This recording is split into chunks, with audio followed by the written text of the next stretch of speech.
Sebagai bahan bernilai tinggi, emas selain digunakan untuk perhiasan seperti cincin dan kalung, emas kadang juga dipakai untuk perabotan rumah seperti piring, sendok, dan sejenisnya.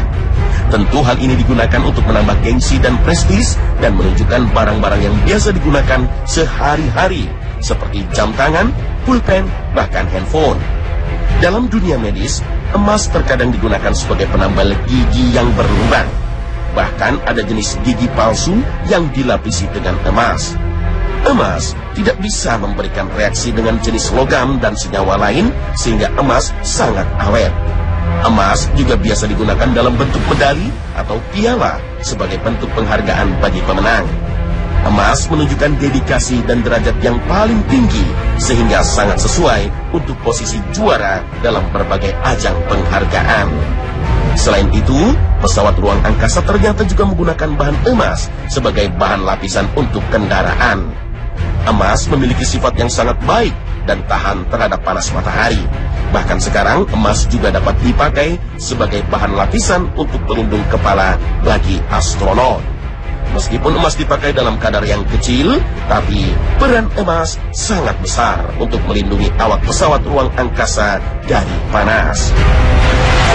Bahkan, emas digunakan dalam smartphone yang kita gunakan. Karena beberapa bagian komponen elektronik menggunakan emas sebagai lapisan untuk perangkat kecil sebagai penghantar listrik. Emas memiliki sifat yang tahan terhadap korosi, menghantar panas yang baik, dan mendukung sistem pengiriman data komputer. Pemakaian emas dalam perangkat ini memang sangat kecil. Bahkan, emas juga digunakan sebagai perawatan kulit. Emas diyakini memiliki sifat yang bisa mendukung pemulihan sel-sel kulit yang sudah mati, sehingga penampilan kulit menjadi lebih indah. Sekarang banyak salon kecantikan yang menawarkan berbagai jenis perawatan dengan emas. Jika emas digunakan sebagai peralatan dan perabotan, para ulama sepakat bahwa haram hukumnya menggunakan perabotan dari emas, baik itu peralatan makan seperti piring, gelas, sendok, garpu, ataupun kegunaan lain seperti jam tangan, pulpen, kursi, meja, dan peralatan lainnya. Larangan ini didasarkan pada sabda Rasulullah SAW. Janganlah kalian minum dari bejana emas dan perak, dan jangan makan dari piring emas dan perak. Sesungguhnya itu semua buat mereka musyrikin di dunia, dan untuk kalian nanti di akhirat. Hadis riwayat Bukhari, Muslim. Dalam hadis lain terdapat ancaman yang sangat keras bagi pemakai bejana perak. Rasulullah SAW bersabda, siapa yang minum dari bejana perak, maka nanti akan digigihkan di perutnya neraka jahanam. Hadis riwayat Bukhari dan Muslim. Adapun jika emas digunakan karena alasan darurat seperti kebutuhan kesehatan, maka diperbolehkan. Seperti pemasangan gigi palsu dengan menggunakan emas dan perak, atau operasi anggota tubuh dengan menggunakan logam mulia. Ini dibolehkan dalam agama. Hal ini karena kebutuhan kesehatan.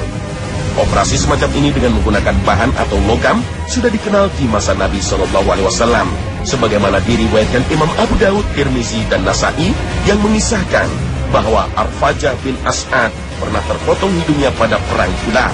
Lalu ia memasang hidung palsu dari perak. Namun, hidung tersebut justru mulai membusuk. Maka, Nabi SAW menyuruhnya untuk memasang hidung palsu dari bahan emas. Larangan menggunakan emas menurut para ulama fikih dahulu disebabkan karena mengundang kesombongan dan perbuatan yang mubazir.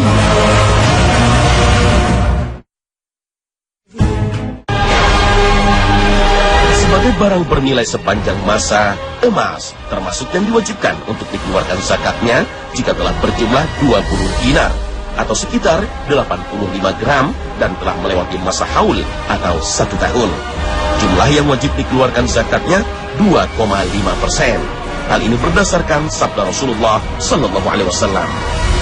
Jika kamu mempunyai 200 dirham dan sudah cukup setahun, maka zakatnya adalah 5 dirham. Dan emas hanya dikenakan zakat bila sudah mencapai 20 dinar dan sudah cukup setahun, maka zakatnya adalah setengah dinar. Setiap bertambah, maka dengan hitungan tersebut tidak wajib zakat kecuali sampai cukup masa setahun.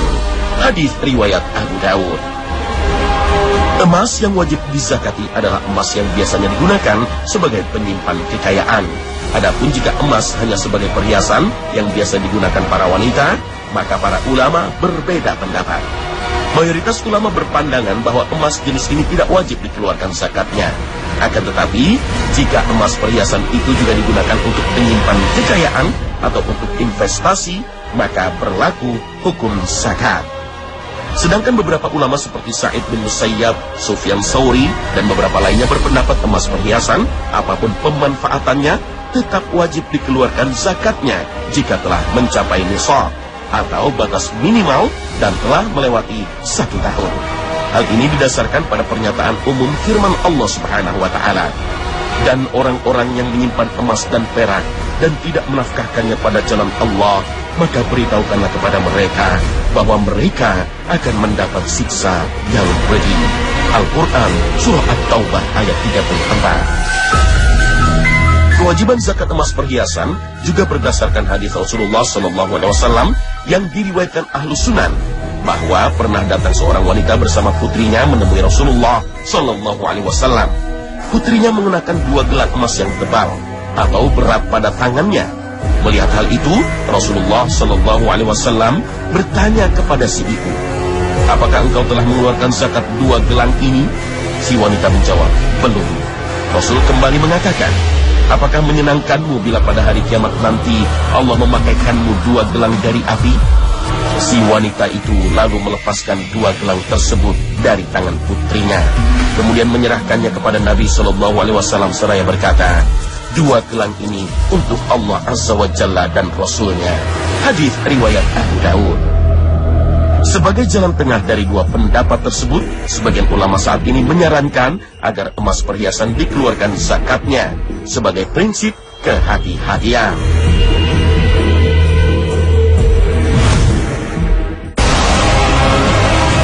Penggunaan emas untuk perhiasan seperti cincin, gelang, kalung, anting diperbolehkan bagi kaum wanita saja. Sedangkan laki-laki haram hukumnya mengenakan perhiasan emas.